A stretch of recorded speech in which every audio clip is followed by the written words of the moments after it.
इतना दरिंदा भी हो सकता है कि हत्या जैसी वारदात में अपने नाबालिग बच्चों को भी शामिल कर ले।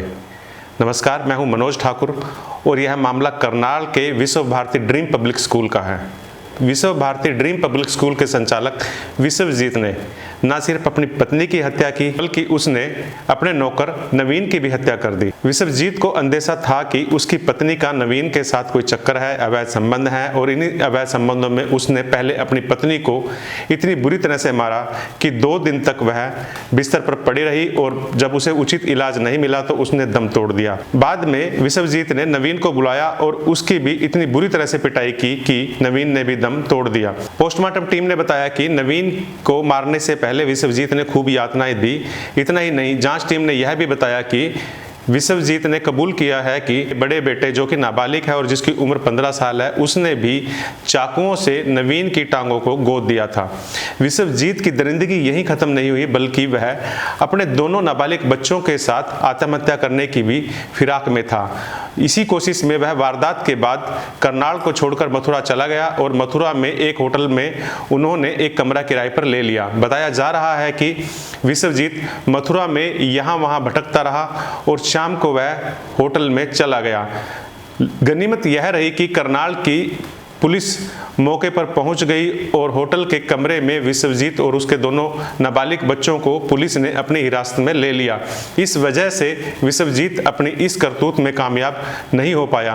पुलिस की जांच टीम ने बताया कि जब विश्वजीत को हिरासत में लेकर उसके सामान की जब छानबीन की गई तो उसके सामान में से कई सारी जहरीली गोलियां मिली और यह गोलियां इतनी खतरनाक थी कि जिनके सेवन से मौत हो सकती थी। पुलिस अब इस एंगल पे भी जांच कर रही है कि विश्वजीत ने आखिर जहरीली गोलियां क्यों रखी थी। क्या विश्वजीत अपने बच्चों के साथ आत्महत्या करनी चाह रहा था। आपको ध्यान होगा विश्वजीत ने कुछ दिन पहले ही अपनी पत्नी मीना की सिर्फ इसलिए हत्या कर दी थी कि उसे शक था कि उसकी पत्नी का उसके नौकर नवीन के साथ कोई अवैध संबंध है। पुलिस की जांच टीम के एक अधिकारी ने बताया कि विश्वजीत की दरिंदगी उसके कैरियर की पहली ऐसी घटना है जिसे सुनकर, जिसे देखकर या जिसकी छानबीन करते हुए वह भी हैरान है कि कोई आदमी इतना क्रूर कैसे हो सकता है कि अपने नाबालिग बच्चों को भी वह वारदात में शामिल कर ले। इतना ही नहीं, विश्वजीत ने जिस तरह से इन दोनों वारदातों को अंजाम दिया, इससे पुलिस यह भी मानकर चल रही है कि क्या विश्वजीत कहीं साइको पेशेंट तो नहीं है। पुलिस की जांच टीम के एक अधिकारी ने यह भी बताया कि हम इस एंगल पे भी जांच कर रहे हैं कि विश्वजीत कहीं साइको तो नहीं है कि उसने अपनी सनक में इस वारदात को अंजाम दे दिया और इसके साथ साथ उसने अपने दोनों नाबालिग बच्चों को भी इस वारदात में शामिल कर लिया।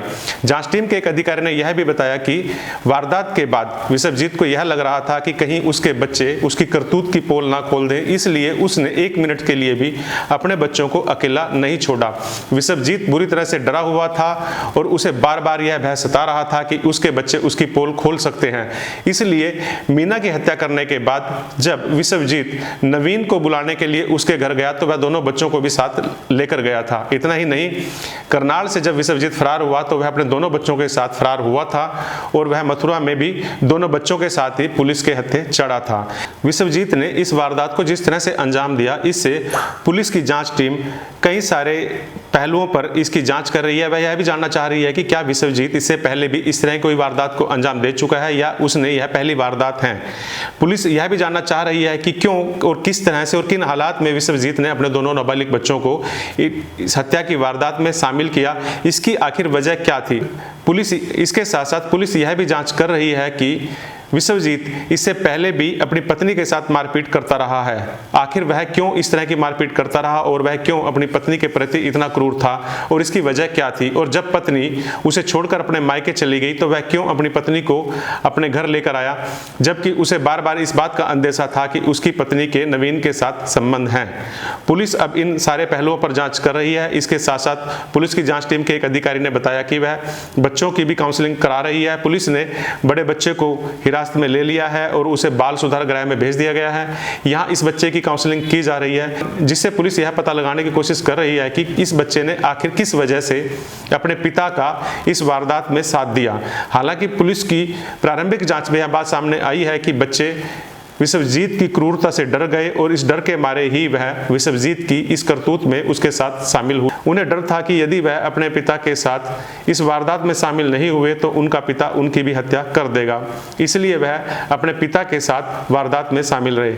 लेकिन फिर भी पुलिस इन तथ्यों को पुख्ता करना चाह रही है और पुलिस और ज्यादा सबूत खोज रही है कि विश्वजीत ने इस वारदात को अंजाम दिया, किस तरह से अंजाम दिया और उसके बच्चे इस वारदात में क्यों शामिल हुए। बहरहाल पुलिस अब हर पहलू पर इस हत्याकांड की जांच कर रही है। यह अपनी तरह की ऐसी वारदात है जिससे पुलिस भी काफी परेशान है, पुलिस को भी काफी छानबीन करनी पड़ रही है, क्योंकि पुलिस के सामने सबसे बड़ा सवाल यह है कि अपराधी कितना भी खतरनाक या क्रूर क्यों ना हो, लेकिन वह कभी भी इस तरह की वारदात में अपने बच्चों को शामिल नहीं करता। विश्वजीत ने आखिर अपने बच्चों को वारदात में शामिल क्यों किया, यह सवाल पुलिस के सामने बड़ा है और पुलिस इस सवाल का जवाब तलाशने में अब लगी हुई है। धन्यवाद। जय हिंद।